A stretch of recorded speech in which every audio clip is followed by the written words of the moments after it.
코로나 확산의 속도가 무섭다. 가장 우려했던 상황이 발생했다. 정은경 질병관리본부장이 어제 한 말입니다.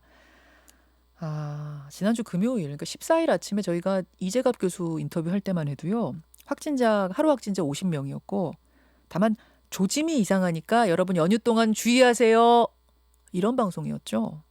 그런데 바로 다음 날 확진자 166명, 그 다음 날 279명, 다시 197명. 어제 하루 동안의 추가 발생자는 이제 잠시 후에 발표를 할 거니까 그게 또 얼마가 될지 모르겠습니다.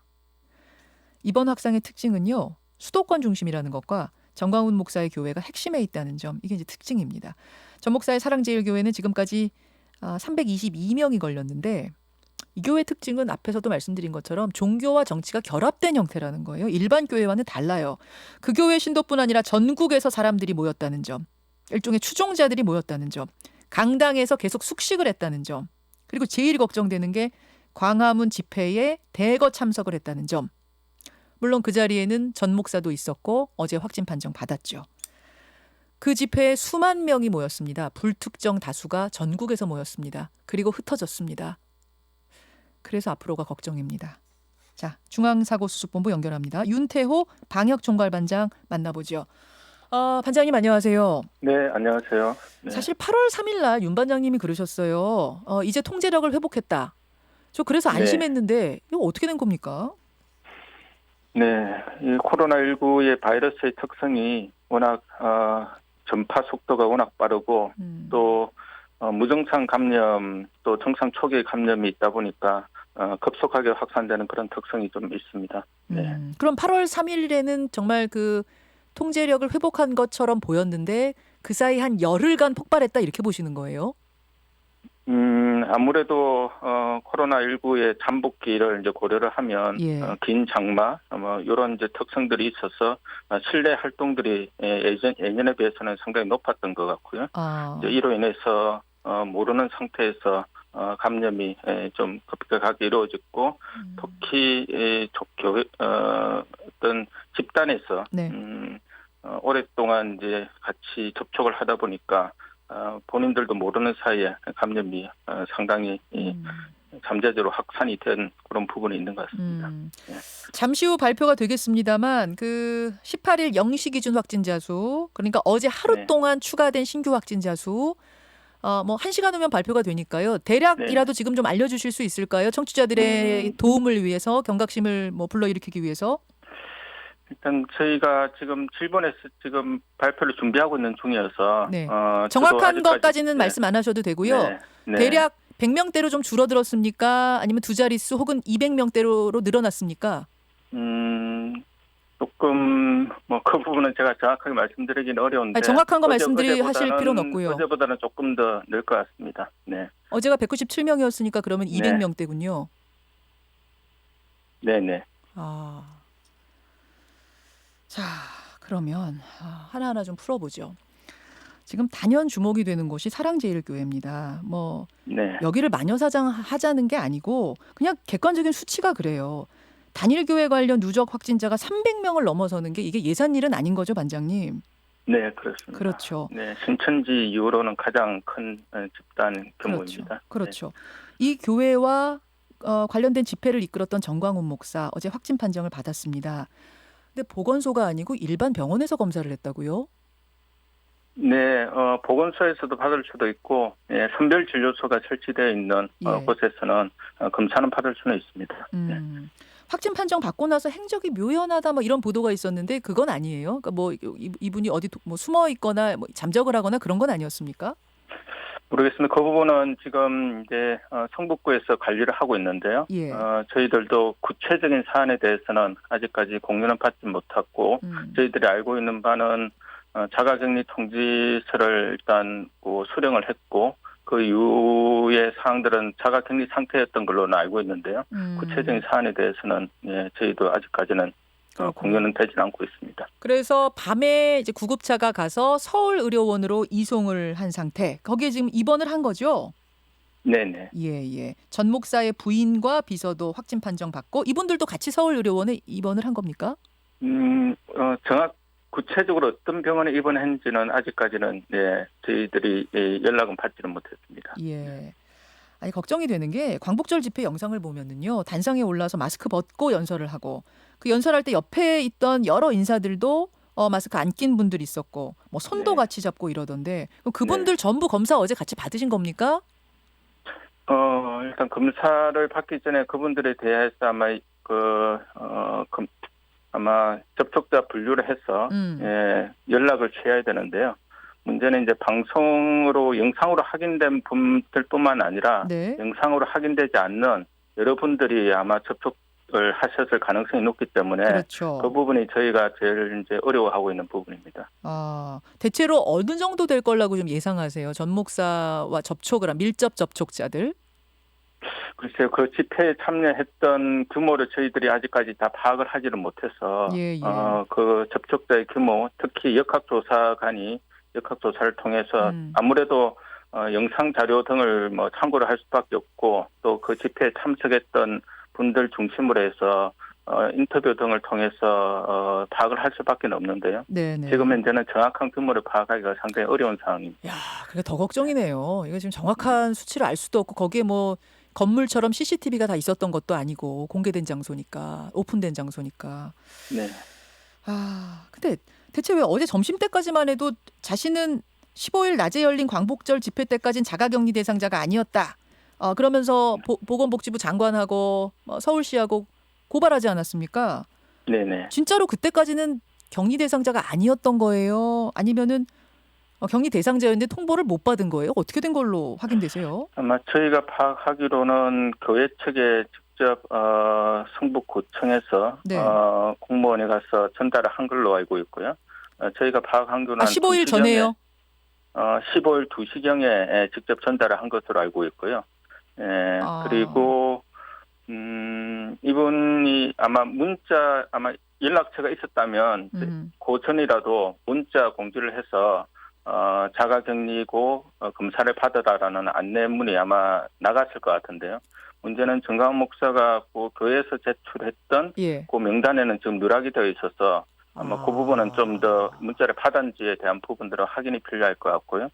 그 교회 명단 안에 있는 분한테는 이미 그 전에, 그러니까 광화문 집회 전에 문자가 다 발송이 됐는데 자가격리하셔라. 근데 그 명단에 정광훈 목사가 빠져 있는 걸로 지금 알려져 있잖아요. 그래서 명단이 그 부정확하다 조금 더 하는데. 확인이 더 필요한 사안입니다. 만약 그 명단에 빠져 있었으면은 문자가 안 갔을 수는 있다. 하지만 15일 날 그래서 2시에 직접 가지고 찾아가셨다 이 말씀이세요. 네. 그리고 저희가 영상으로 확인한 바에 따르면 본인도 이 부분에 대해서 인지를 하고 있었을 것으로 생각을 합니다. 왜냐하면 그 당시 집회 영상을 보면 구청에서 본인을 격리 대상으로 통보했다라는 그런 발언들을 한 부분들이 있기 때문에 있더라고요. 아마 인지를 하고 있었을 것으로 생각을 하고는 있습니다. 또 하나는 방역 당국에 제출한 교회 명단이 부정확한 부분인데 여러분 이게 왜 중요하냐면 아시겠습니다만 신천지 때도 아시겠습니다만 이게 정확해야 그분들 찾아내서 검사 받고 더 이상의 2차, 3차 감염을 막을 수 있기 때문인데요. 지금 전 목사 측에서는 교회 특성상 왔다 갔다 하는 사람들이 많았다. 그래서 누락이 있을 수밖에 없는 건데 한두 명 누락된 걸 가지고 지금 명단 조작인 것처럼 왜곡하고 있다. 이렇게 얘기를 합니다. 어떻게 보세요? 아마 명단과 관련되어서는 연락이 일단 안 되는 분들이 꽤 많고요. 이제 이분들이 연락을 안 받는 건지 아니면 전화번호가 부정확해서 연락이 안 되는 건지에 대한 부분들이 저희로서는 상당히 좀 판단하기 어려운 상황이고요. 그 수가 한 600명에 이른다는 게 사실인가요? 아니면 좀 줄어들었나요? 연락 안 되는 그 수준은 아직까지는 여전히 그 수를 유지를 하고 있습니다. 600명대입니까? 네. 지금 그 명단에 있는데 전화 안 받는 사람이 600명인 거고 그 명단 자체에서 누락된 사람도 지금 있을 거라고 보시는 거고. 누락된 사람이 얼마나 있는지는 저희로서는 현재로서는 좀 파악이 어려운 상황입니다. 그러니까요. 그러니까 두 가지가 지금 다 겹쳐 있는 상황. 제일 걱정되는 게 15일 광화문 집회인데 앞에서도 말씀드린 것처럼 지금 나오는 확진자들은 광화문 집회 이전에 감염된 분들이에요. 그러면은 15일 광화문 집회에 참석했다가 만약 감염이 된 사람이 있다면 잠복기 거쳐서 이제 슬슬 뭔가 반응이 나오는 검사의 반응이 나오는 시기가 된 거죠, 반장님? 아마 3일째부터 아마 검사에서 양성이 나올 확률이 만약 이제 몸에 바이러스가 있다면 네. 아마 3일째부터 양성으로 나올 가능성들이 저희들은 높다고 그렇게 보고요. 그래서 저희가 어제 네.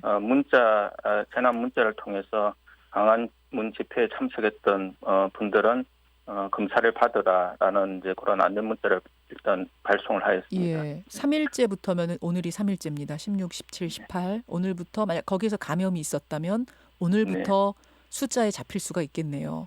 네.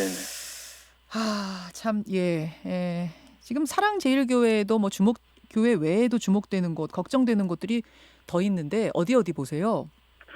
저희가 이제 방문 판매업체 쪽에서도 감염이 이제 발생을 했고요.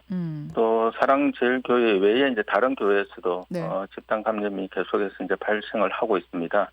또한 이제 저쪽 파주의 스타벅스와 같은 카페, 음식점 이런 쪽에서 집단 감염이 계속해서 발생을 하고 있어서 예. 저희가 상당히 경각심을 가지고 지금 이제 엄중한 시기로 그렇게 보고 있습니다. 어제 정은경 본부장이 가장 우려하던 상황이 됐다 그러셨어요. 가장 우려하던 상황. 이게 앞으로의 상황을 어떻게 보면서 이런 말씀을 하신 걸까요?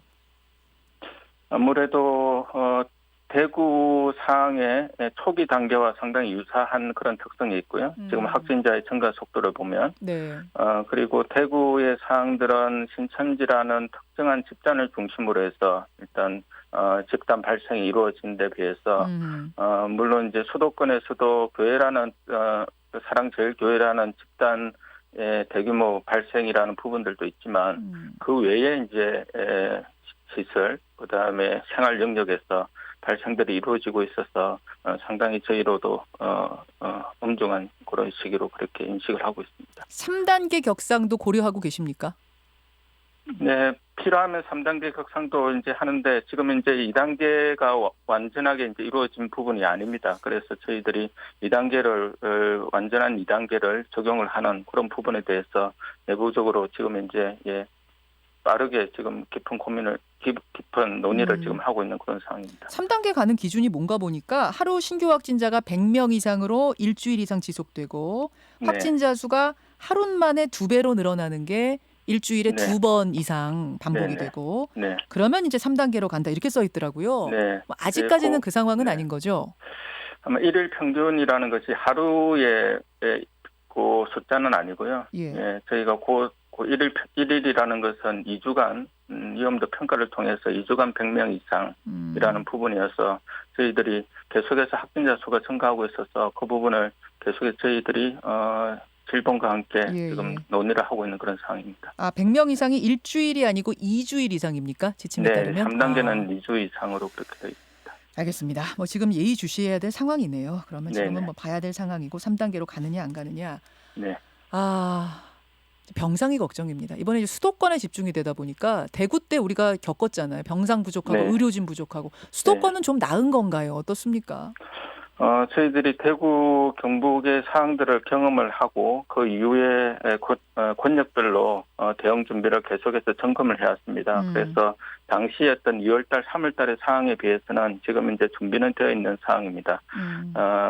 감염병 청담 병원에 대한 어떤 병상 확보라든지 생활치료센터의 어떤 신속한 확충 이 부분은 계속해서 저희들이 점검을 해왔고 서울, 경기, 인천, 수도권 지자체 계속해서 협업을 해온 상황이고요. 이제 다만 이제 중환자 병상이 아직까지는 저희가 여유가 있다라고 판단이 되는데 지금은 이제 대구는 젊은 연령층들이 발생이 많았고요. 수도권 같은 경우는 장년층, 노인층들의 발생이 많아서 향후 지금은 이제 중환은 아니지만 중환으로 갈 가능성들이 높은 연령층이어서 저희가 중환자 병상 부분에 대해서 지금 이제 신속한 준비를 하기 위한 노력들을 하고 있습니다. 더 걱정하시는 부분은 신천지에는 젊은 사람이 많았는데 지금은 네. 나이 드신 노인층이 많다는 것, 그분들에게 훨씬 이 병은 위험하다는 것, 이 부분을 걱정하시는 거군요. 그러면 병상이 더 필요해질 거고. 네. 알겠습니다. 윤 반장님 사실은 8월 3일에 이게 뭐 통제력 찾았다 하고 또 교회 소모임 다 허가됐잖아요. 다 허가되고 뭐 그래서 수련회들도 잡고 이랬던 것들이 좀 안타까워요. 지금 광화문 집회 얘기 우리 지금 많이 합니다만 사실은 지금 나오는 확진자들은 다 그 전에 발생한 사람들이어서 이게 뭐 방역당도 그렇고 국민들도 그렇고 느슨해지면 안 될 때 좀 느슨해졌던 건 아닌가. 외식 장려를 한다든지 임시 공휴일이라든지 이런 것들이 지금 와서 보면은 다 좀 느슨해졌던 거 아닌가 이런 후회가 드네요. 네, 저희도 뭐 그런 부분들이 물론 결과론적으로 하면 되겠지만 이게 매일매일 어떤 사항이라는 부분들이 어떻게 앞으로 격변할지를 모르기 때문에 저희들이 방역의 어떤 핵심은 일상과 방역의 조화를 이루는 건데요. 네. 이 조화의 어떤 균형점을 찾기가 이 바이러스의 특성상 사실은 매우 힘든 게 사실이고 그런 부분에서 저희가 상당히 좀 대응하는 데 어려움이 좀 있습니다. 그렇죠. 그 균형점 잡기가 어렵다는 걸 이번에 다시 한번 절실하게 느낀 것 같습니다. 예, 개인들도 절대로 느슨해질 수 있는 상황, 끝날 때까지 끝난 게 아니다라는 생각으로 느슨해져서는 안 된다는 생각이 드네요. 오늘 어려운 상황에서 인터뷰 감사드리고요. 힘내십시오. 고맙습니다. 네, 감사합니다. 예, 중앙사고수습본부 윤태호 방역총괄반장이었습니다. 김현정의 뉴스쇼는 청취자 여러분의 참여로 이루어집니다. 트위터, 페이스북, 레인보우 게시판, 그리고 단문 50원, 장문 100원의 유료 문자 샵 1212, 우물정 1212 통해 참여하실 수 있습니다. 김현정의 뉴스쇼, 여러분과 함께 만듭니다.